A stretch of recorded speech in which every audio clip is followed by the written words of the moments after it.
Hello, I'm Miranda Bradley. And I'm Mike Rabatu with your CAV-TV Halloween special for Thursday, October 30th. We're going to start out tonight a little differently than usual. Most of you have heard that certain places on campus may be occupied by more than just faculty and students. Since tomorrow is Halloween, we have Professor Amy Clark come in and give us a little history lesson. I lived in BOWERS-STURGILL Hall in the early 90s when I was a student here, and it was formerly called Martha Randolph Hall at that time. The history of BOWERS-STURGILL is that after 1941, the Southwestern Baptist Association, or conference, became concerned about the number of wayward women that were living in Wise County, and I think the definition of wayward was women who had conceived out of wedlock, prostitutes, women like that. So they decided there needed to be a building to house them all, and that was the building. And the rumor was, at the time that I lived there, that one of the women had hung herself from the pipes, exposed pipes on the second floor. Now, I didn't think much of that at the time.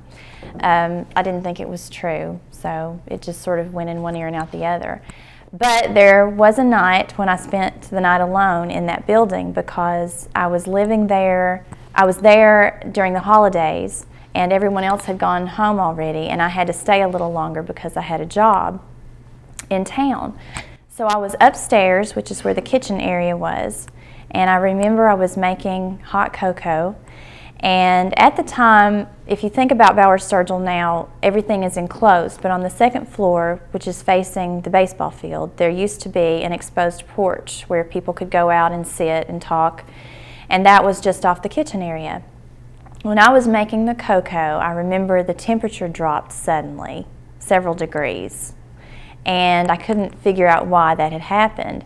And my assumption was that someone had opened the door, someone had come in the building, opened the door to the porch and gone outside and left it open. I also saw someone breeze past the open doorway, sort of in my peripheral vision, and I thought, okay, they've come in from the porch and they haven't closed the door, and that explains the cold air. But when I looked, the door was bolted shut. There was no one down the hallway. There was no one in the building. And so, needless to say, I was a little bit freaked out for the rest of the night because I couldn't explain that.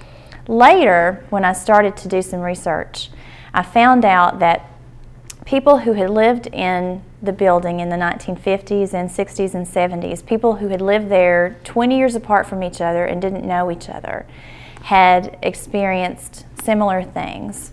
Temperature shooting up to 90 degrees for no reason. That happened in my room, and we didn't have temperature controlled thermostats at the time, so there was no reason for that to happen. Or dropping suddenly, doors locking on the inside so that you couldn't get out. But the most eerie stories were those of a woman appearing, particularly to children. Children could see her, but adults couldn't.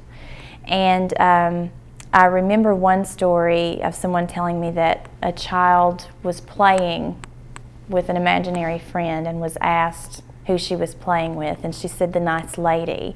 And they said, what lady? And she said, the lady that hangs from the pipes.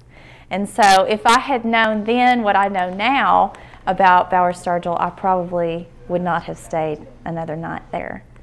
And there were other stories about around campus. I think in the late 1960s, a woman appeared to one of the custodial workers in the library. A woman in a 19th century ball gown came down the stairs into the basement, and she allegedly never went back to work there again because that scared her so much.